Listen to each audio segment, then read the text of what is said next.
अब तक आपने देखा कि नागलोक में नागिन त्रिलोकी नाग सेवक का रूप लेकर हथौड़ी को मारने की कोशिश करती है, लेकिन आलोकी सही समय पर आकर हथौड़ी को बचा लेती है। दूसरी तरफ काले जल की तलाश में जंजाली जंगल के एक सूखे कुएं पर जाती है और कुएं के रास्ते पाताल लोक में पहुंच जाती है, जहां अपनी छड़ी को आग के दरिया में वो नष्ट करके काले जल को हासिल कर लेती है।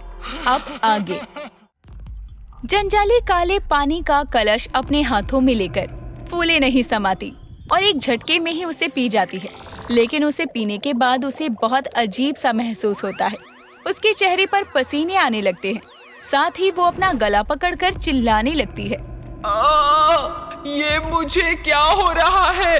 कहीं ये काला जल कोई जहर तो नहीं है? डरो मत जादूगरनी, ये पीड़ा तुम्हें शरीर में नई शक्तियों के समाने के कारण हुई। तुमने पहेली को सुलझाकर पहला पड़ाव पार किया। तो फिर तुम मुझे आगे के बारे में बताओ। वही बताने के लिए मैं यहाँ आई हूँ। अगली पहेली पर ध्यान दो जादूगरनी। बेशकीमती वो वस्तु कहलाए, आसानी से कोई ढूंढ ना पाए। जो ढूंढे खुशकिस्मत कहलाए, पाना है उसे तो गहराई में जाए। नागिन चतुरी नागलोक की सीमा पर भ्रमण के लिए आती है, तो भ्रमण करते हुए उसकी नजर जमीन पर पड़े एक पंख के टुकड़े पर जाती है, जो कि जमीन से उठने की कोशिश कर रहा था। ये देखकर नागिन चतुरी हैरान रह जाती है और उस पंख को अपनी शक्तियों का इस्तेमाल कर हाथ में लेती है। ये कैसा अद्भुत पंख है जो टूटने के बाद भी जीवित है? कहीं ये... नागिन चतुरी उस पंख को लेकर वहाँ से गायब हो जाती है और नाग महल में प्रकट होती है, जहाँ शिवन्या, आलोकी और हथौड़ी मौजूद होते हैं। नागरानी को नागिन चतुरी का प्रणाम। नागिन चतुरी, ये तुम्हारे हाथ में पंख कैसा है और इसमें अपने आप कैसे हलचल हो रही है? ये बात तो हमें भी समझ नहीं आ रही। नागलोक की सीमा के पास हमारे इस पंख पर नजर पड़ी। हम इसीलिए इसे यहाँ लाए कि कहीं ये पंख उस चील का तो नहीं जिसने हथौड़ी को घायल किया था।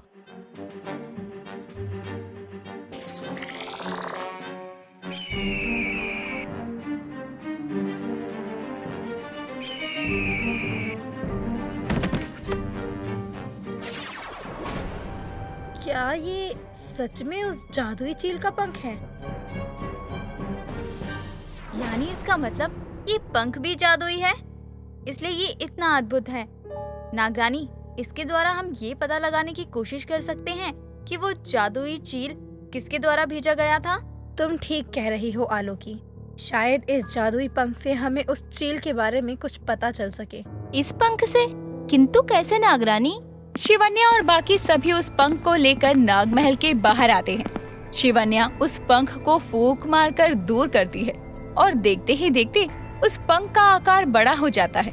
शिवन्या अपनी आंखें बंद कर एक मंत्र पढ़ती है, तभी उसके सामने से कोरा संदेश पत्र प्रकट हो जाता है।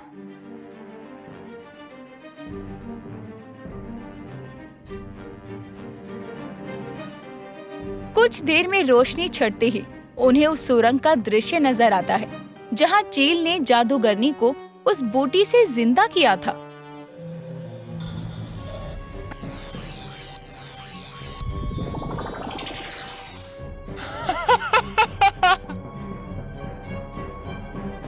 तो वो जादुई चील इस जादूगरनी का गुलाम था और इसलिए नवजीवन बूटी लेने नागलोक में आया था। ये जादूगरनी जंजाली है कौन और इसके दोबारा जिंदा होने के पीछे मकसद हो सकता है नागरानी? इस बात का ज्ञान तो हमें भी नहीं है। तितली के गायब होते ही जंजाली वापस जंगल में पहुंच जाती है, जहां सूखे कुएं पर बिलाखी बैठा होता है। जंजाली को देखकर उसकी आंखों में चमक आ जाती है। जंजाली, क्या तुम्हें मिला वो काला जल? कहाँ था वो खूंखार इलाका? बिलाखी, तेरा दिमाग तो बहुत तेज चलता है। पहेली में लिखे खूंखार इलाके का मतलब पाताल लोक से था, जहां मैं इस कुएं के जरिए पहुंची और वहां मुझे काला पानी तो मिला, लेकिन उसके बदले मुझे अपनी जादुई छड़ी को खोना पड़ा। क्या तुमने अपनी छड़ी गंवा दी? लेकिन जितना इस बात का मुझे दुख है, उतनी खुशी इस बात की भी है कि मैं अपनी मंजिल के पहले कदम के और करीब आ गई हूँ और अब बारी है दूसरी पहेली को सुलझाने की। और क्या है दूसरी पहेली? जंजाली बिलाखी को दूसरी पहेली बताती है। तभी सूखे कुएं से एक मेंढक निकलकर जंजाली के कंधे पर बैठ जाता है, तो जंजाली उसे नीचे गिराकर जादू करती है और उसे चूहा बना देती है। तुमने तो पानी में रहने वाले जीव को सतह पर रहने वाला बना दिया। मुझे छूने की जो हिम्मत करेगा, उसका अस्तित्व बदल देगी ये जंजाली। जंजाली, अगले पड़ाव के बारे में सोचो। ऐसी क्या बेशकीमती चीज है जिसे पाने पर किस्मत खुल जाती है? बिलाखी के इतना कहते ही जंजाली जोर जोर से हंसने लगती है, तो बिलाखी उससे कहता है, बेशकीमती चीज? कहीं इस पहेली का उत्तर सोना चांदी तो नहीं? सोना चांदी मिलना तो बहुत ही आसान है जंजाली। यह कोई ऐसी वस्तु है जो सोना चांदी से भी कीमती है। जंजाली और बिलाखी बहुत सोचने के बाद कोयले की खदान के बाहर पहुंच जाते हैं। शायद यहाँ हमें दूसरी पहेली का उत्तर मिल जाए। कोयले की खदान में इस काले कोयले के बीच भला कोई बेशकीमती चीज किस प्रकार मिल सकती है? कभी कभी तुम बिल्कुल मूर्खों जैसी बात करते हो बिलाखी। जिस तरह कमल के जैसा सुंदर फूल कीचड़ में मिलता है, ठीक वैसे ही वो बेशकीमती वस्तु यानी के हीरा हमें इस कोयले के बीच मिलेगी। जैसे ही वो कोयले के खदान के अंदर जाते हैं, तो खदान का मालिक उन्हें नजर आता है, जो जंजाली और चील को देखकर उन्हें दूर से ही कहता है, ओ टोपी वाली बुढ़िया, कौन है तू? बाहर निकल खदान से। यहाँ कैसे आ गई तू? तूने मुझे बुढ़िया कहा? बुढ़िया नहीं तो क्या गुड़िया कहूँ तुझे? ऐसे क्या घूर रही है? और ये चील डराने के लिए किसको लेकर आई है? मैं कहता हूँ बाहर निकल जाए यहाँ से। जंजाली खदान के मालिक को गुस्से से देखती है और उसके जादू के चलते दूर खड़ा वो आदमी अपने आप जंजाली के पास खींचा चला आता है। ये क्या हुआ? मैं यहाँ कैसे आ गया? कौन है तू?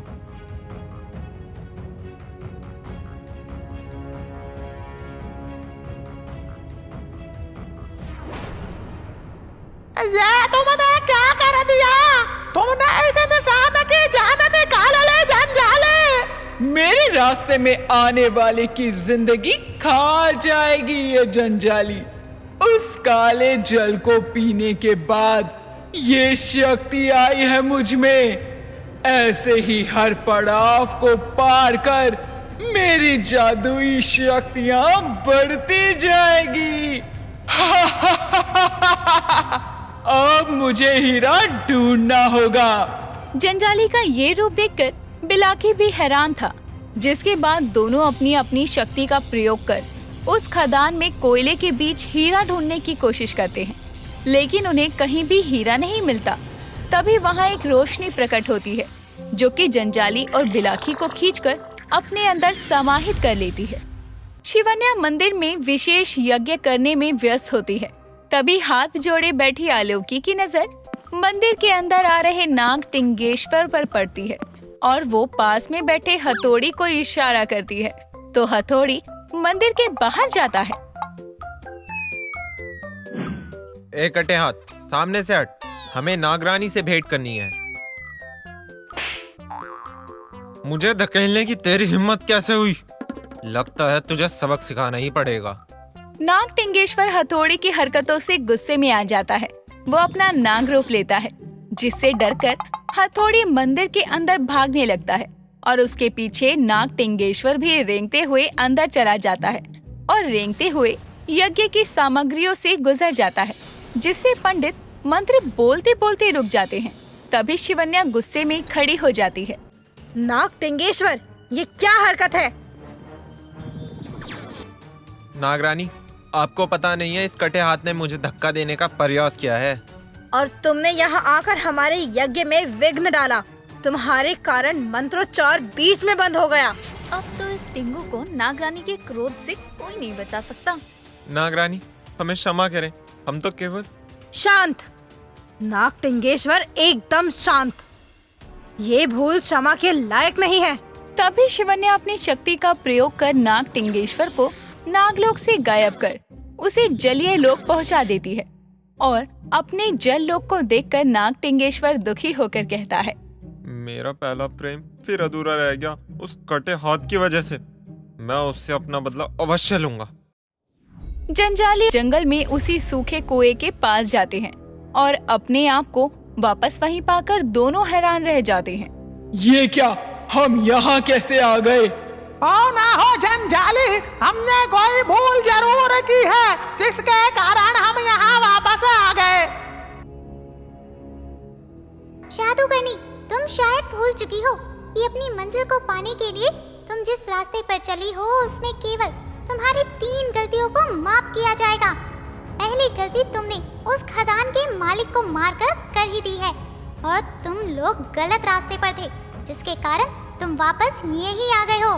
तो कैसे पहुँचेंगे हम सही रास्ते पर? पहेली पर दोबारा विचार करो। कैसी पहेली है ये? अगर इसका उत्तर सोना चांदी हीरा नहीं है तो क्या है? क्या है? मेरे तो एक ही उत्तर हो सकता है इस पहेली का। और वो क्या है? जंजाली और बिलाखी एक बड़े से समुद्र के तट पर पहुंचते हैं तो वो दोनों एक साथ बोलते हैं, पाना है उसे तो गहराई में जाए। यानी समुद्र की गहराई में मिलेगी हमें वो वस्तु।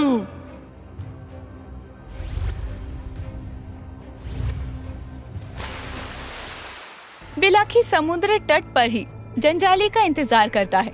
कुछ ही देर में जंजाली घायल होकर समुद्र से बाहर निकलती है और अपने असली रूप में आकर तट पर गिर पड़ती है। ये तुम्हें क्या हुआ जंजाली? दुष्ट जादूगरनी, तूने समुद्र का कीमती मोती लेने की हिम्मत कैसे की? मैं कहती हूँ वो बेशकीमती मोती मुझे वापस कर। वो समुद्र के अनमोल मोतियों में से एक है। ये मोती अब मेरा है जलपरी, मैं इसे वापस नहीं कर सकती। लेकिन मैं इसे पाकर ही रहूंगी। जलपरी अपनी शक्तियों से जंजाली पर वार करने ही वाली होती है कि तभी बिलाखी अपने पंजों से उस पर वार करता है तो वहीं जंजाली अपनी मुट्ठी खोलकर उस चमकते हुए मोती को देखती है। तभी जलपरी बिलाखी पर वार कर उस मोती को अपने हाथ में ले लेती है। फिर दूसरे ही पल जंजाली गुस्से में उसका गला पकड़ लेती है तो जलपरी तड़पने लगती है। तू आज मेरे हाथों मरेगी जलपरी।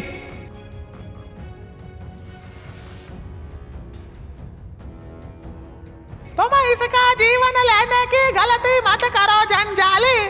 मोती लो और चलो यहाँ से। कमजोर होने के कारण जलपरी समुद्र तट पर गिर पड़ती है। तभी जंजाली उससे मोती लेकर वहाँ से बिलाखी के साथ गायब हो जाती है। शिवन्या अपने कक्ष में बैठे किसी विचार में पड़ी थी। तभी उसके हाथ का निशान चमकता है और अचानक वो घबराकर उठ जाती है और वहाँ से गायब होकर धरती लोक के उस समुद्र के तट पर पहुँचती है जहाँ जलपरी बेहोश पड़ी थी। तभी शिवन्या उसे होश में लाती है। जलपरी, तुम्हारी ये हालत किसने की और तुम इतनी कमजोर प्रतीत क्यों हो रही हो? शिवन्या, एक जादूगरनी, मैं उस मोती को नहीं बचा पाई और उसने मेरी ये हालत कर दी।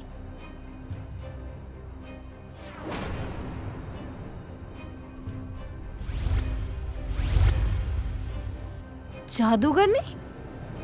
कहीं ये वही जादूगरनी तो नहीं? जलपरी, क्या उसके साथ कोई भयानक चील भी था?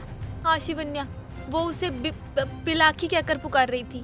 अर्थात ये जादूगरनी कोई आम जादूगरनी नहीं है। उसने तुम्हारा ये हाल कर दिया, मैं उसे छोड़ूंगी नहीं। अब क्या होगा शिवन्या का अगला कदम और तीसरे पड़ाव में जंजाली को सुलझानी होगी कौन सी पहेली? जानने के लिए देखते रहें शिवन्या एक अनोखी कहानी।